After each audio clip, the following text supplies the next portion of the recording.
নমস্কার বন্ধুরা, আমি সুস্মিতা ভট্টাচার্য। বাস্তু ভিশনস উইথ সুস্মিতার এই এপিসোডে আপনাদের সকলকে স্বাগত জানাই। ইয়েস, ভালো আছেন তো আপনারা? নিশ্চয়ই। আর এই ভালো থাকার যুদ্ধে আমরা কিন্তু সবাই দৌড়াচ্ছি প্রতিদিন প্রতিনিয়ত। আজকেও এইরকমই কিছু কথা বলবো, কারণ আমাদের জীবনের যত কিছু ফ্লারিশমেন্ট, যত কিছু ইকোনমিক সেক্টরকে তৈরি করা, সব কিছুটা নির্ভর করছে আমাদের রুটের ওপর। অর্থাৎ আমাদের জীবনের রুট, যেটাকে বলা হচ্ছে আমাদের এডুকেশন। কারণ মিনিমাম লিটারেসি না থাকলে আজকের জীবনে কিন্তু অবশ্যই উন্নতি করা যায় না। আর সেই লিটারেট শুধু হওয়ার জন্য নয়, এডুকেটেড হওয়ার জন্য কিন্তু বাস্তুকে ঠিক রাখবার দরকার রয়েছে। কি তাই তো? ইয়েস, আজকে আমরা বাস্তুর জন্য মানে এডুকেশনের জন্য বাস্তু কতটা কি আপনাকে হেল্প করতে পারে সেটা নিয়ে একটু আলোচনা করব।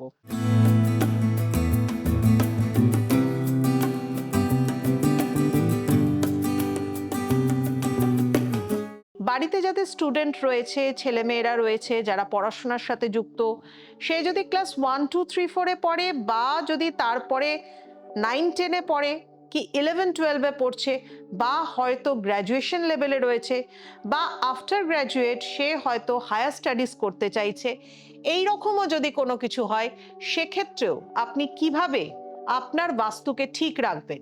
ছেলেমেয়ের হরোস্কোপ দেখে দেখতে হবে যে তার পড়াশোনার জায়গার জন্য যে গ্রহগুলো দায়ী আছে সেগুলো কেমন আছে, এবং এর সাথে সাথে আপনাকে কিন্তু অবশ্যই দেখতে হবে যে আপনার বাস্তুতে সেই গ্রহের অবস্থান কেমন রয়েছে। That is a very important chapter আমার মনে হয়, কারণ জীবনে এডুকেশন ছাড়া কিন্তু আগামী জেনারেশন কোনোভাবেই চোখ ফেলতে পারবে না। তার কারণ হচ্ছে যুগটাই হচ্ছে কম্পিটিশনের যুগ। তবে এটা ভালো, একটা হেলদি কম্পিটিশনের জন্যই কিন্তু আমরা ভালোর থেকে ভালো স্টুডেন্ট পাই।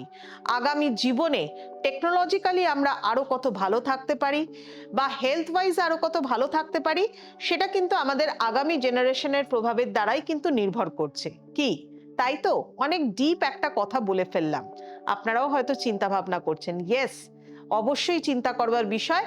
কারণ হচ্ছে এই ছোটখাটো ব্যাপার, বাড়িতে আপনি আপনার সন্তানকে কোন দিকে মুখ করে বসে পড়াশোনা করাচ্ছেন, কোন দিকে মাথা রেখে ঘুম ঘুম পাড়াচ্ছেন, বা সে কোন দিকে মানে কমফর্টেবল ফিল করে, তার বেডরুমটা কোন দিকে রয়েছে, এগুলোর সাথে কিন্তু জীবনটা অনেক জড়িত, অনেকটা।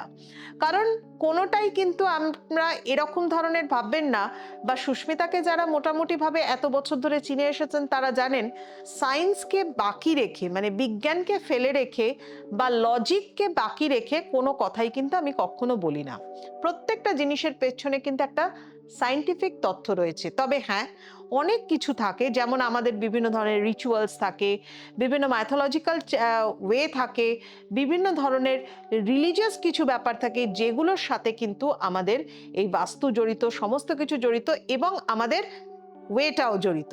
তো চলুন আজকে প্রথমে যেটা বলবো সেটা হচ্ছে মার্কিউরির কথা। অর্থাৎ আমাদের এডুকেশনকে ভালো রাখবার জন্য বুধ এর গুরুত্ব অপরিসীম। কারণ মানে একটা ইন্টেলিজেন্সি বা কোনো কিছুকে কুইক গ্রিপ করবার ক্ষমতা, বোঝার ক্ষমতা, আইকিউ পাওয়ার, এগুলো নির্ভর করে মানুষের মার্কিউরি বা বুধ কতটা স্ট্রং আছে তার উপরে। হয়তো গেল হরোস্কোপে বুধ নাকি খুব স্ট্রং রয়েছে, কিন্তু আপনার বাড়িতে যদি উত্তর দিকে কোনোভাবে রান্নাঘরের অবস্থান, ইলেকট্রিক মিটার, বা সেই দিকে যদি কোনোভাবে টয়লেটের পজিশন, বা যদি সেই দিকে কোনো মানে ওভারের ট্যাঙ্ক ইত্যাদি থাকে, স্টেয়ার কেস যদি থাকে, তাহলে আপনার বাস্তুতে দোষ আছে। এবং এই প্রভাবটা আপনাদের ওপরেই যে শুধু পড়বে তা কিন্তু নয়, আপনার সন্তানের ওপরেও পড়বে।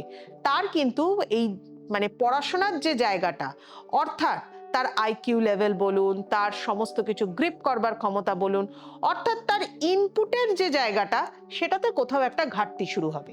নেক্সট হচ্ছে নর্থ ইস্ট কর্নার, যার জায়গার অধিপতি গ্রহ হচ্ছে, রুলিং প্ল্যানেট হচ্ছে বৃহস্পতি, অর্থাৎ হচ্ছে কিনা জুপিটার। যদি আপনার বাড়িতে ঈশান কোণে দোষ থাকে, এর থেকে বড় বাস্তুদোষ আর কিছু হতে পারে না।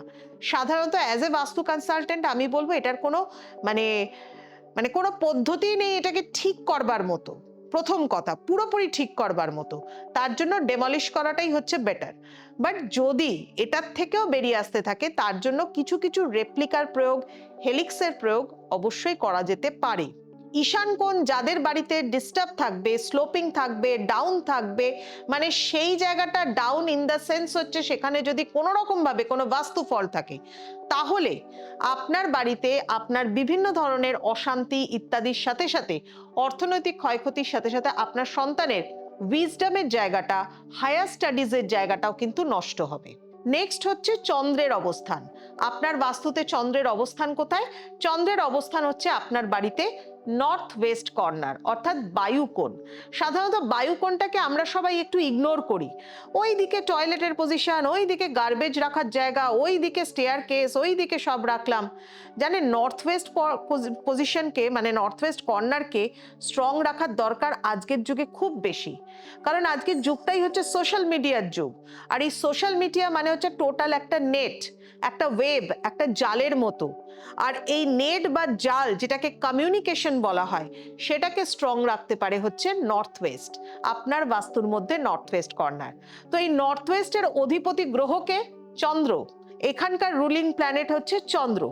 যদি আপনার বাস্তুতে কোনো রকম ভাবে এই জায়গায় দোষ থাকে, বায়ু কর্নার, অর্থাৎ আপনার যদি দোষের মধ্যে, বাস্তু দোষের মধ্যে পড়ে যায়, সেখানে যদি মিসিং কর্নার থাকে, কাট কর্নার থাকে, তাহলে বাস্তু দোষ। তবে হ্যাঁ, নর্থ ওয়েস্টে কিন্তু কিচেনও থাকতে পারে, এটা কিন্তু বাস্তুসম্মত। বাট কুকিং প্ল্যাটফর্ম উত্তর দিকে থাকবে না। তো এর জন্য কি হয়, বাচ্চাদের মধ্যে যে শার্প মাইন্ডটা, কনসেন্ট্রেশন দেওয়ার, মানে একাগ্রতা আনবার, পড়াশোনা একাগ্রতার যে জায়গাটা, সেগুলো টোটালি ডিস্টার্ব হয়ে যায়। তাদের কনসেন্ট্রেশন ল্যাক করে, তাদের মধ্যে নার্ভাসনেস আসে, তারা মনোযোগ দিয়ে পড়াশোনা করতে পারে না, অর্থাৎ ইনপুট ভালো না, আলটিমেটলি পড়াশোনার ডিস্টার্বেন্স, আউটপুট ভালো আসে না। অ্যাকচুয়ালি কি ব্যাপার জানেন তো, এর সাথে আরো কিছু গ্রহ আছে।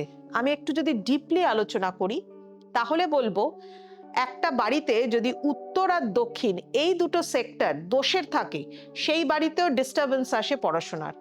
সেই বাড়িতে কখনো ছেলেমেয়েরা হায়ার স্টাডিজ করতে পারে না, বিদেশে গিয়ে পড়াশোনা করতে পারে না। কারণ উত্তর দিক মার্কিউরির দিক, কিন্তু দক্ষিণ দিক কার দিক? মঙ্গলের দিক। এই বছর 2025 এর রুলিং প্ল্যানেট হচ্ছে মার্স।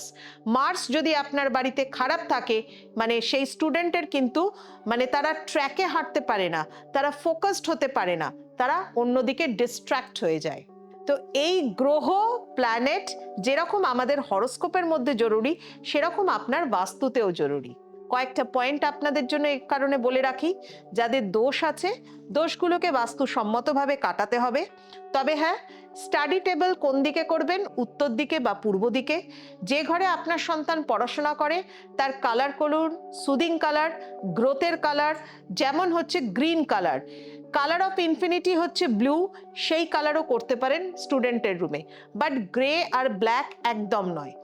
ধরুন বাচ্চা আপনার গাড়ি ভীষণ ভালোবাসে, রানিং কারের ছবি রাখুন, গাড়ির ছবি রাখুন বাচ্চার ঘরে, ভীষণভাবে স্পিডের প্রতীক, ভীষণভাবে, মানে এগুলো হচ্ছে সিম্বলিজমের ব্যাপার। রানিং হর্সের ছবি রাখুন, কিন্তু সেটা যদি দক্ষিণ দিকে রাখেন সব থেকে ভালো। আর যদি সিঙ্গল সাদা হর্সের ছবি রাখতে চান রানিং, তাহলে তাকে নর্থ ওয়েস্ট কর্নারে রাখুন। এগুলোকে মেনটেন করতে হবে। এবং তার সাথে সাথে কিছু ক্রিস্টালের ব্যবহার আছে, যেমন হচ্ছে ফ্লোরাইট, যেমন হচ্ছে গ্রিন অ্যাভেঞ্চুরিন, এক্সাম লাক, পরীক্ষার সময় লাক ফেভার করবার জন্য দারুণ কাজে দেয়। কোয়ার্টজ ক্রিস্টাল কনসেন্ট্রেশনকে গ্রো করতে ভীষণভাবে সাহায্য করে। এইগুলো যদি আপনি অ্যাপ্লাই করতে পারেন, তবে সঠিকভাবে, তাহলে কিন্তু অবশ্যই আপনার সন্তানও ভালোভাবে নিজের হরোস্কোপ এবং বাস্তুর ব্যালেন্স সবকিছু রেখে নিজের পড়াশোনার প্রতি ভীষণভাবে অ্যাটেন্টিভ হয়ে সেও জীবনে কিন্তু মাথা উঁচু করে ভালো মানুষের সাথে সাথে ভালোভাবে এডুকেটেডও হতে পারে। যাই হোক, অনেক কিছু আজকে কিন্তু আপনাদের জন্য বলে গেলাম, অনেকগুলো পয়েন্ট বললাম, মাথায় রাখুন। আর যারা মনে করছেন আগামী দিনে আপনাদের নিজেদের সমস্যা সম্পর্কেও শুনতে চাইছেন, ফিনান্সিয়াল হোক বা রিলেশনশিপ, তাহলে কিন্তু অবশ্যই আমার এই চ্যানেলটাকে ফলো করতে হবে, বাস্তু ভিশনস উইথ সুস্মিতা। এই চ্যানেলটাকে সাবস্ক্রাইব করুন, প্রত্যেক দিন নোটিফিকেশন পান, নতুন নতুন ভিডিওস দেখুন, এবং তার সাথে সাথে শর্টস যেগুলো আছে সেগুলোও ফলো করুন। জীবনে অনেকটা পথ কিন্তু আমরা ব্যালেন্স করে এগোতে পারবো। আজ আসি এই পর্যন্তই। সবাই ভালো থাকুন, সকলকে ভালো রাখুন।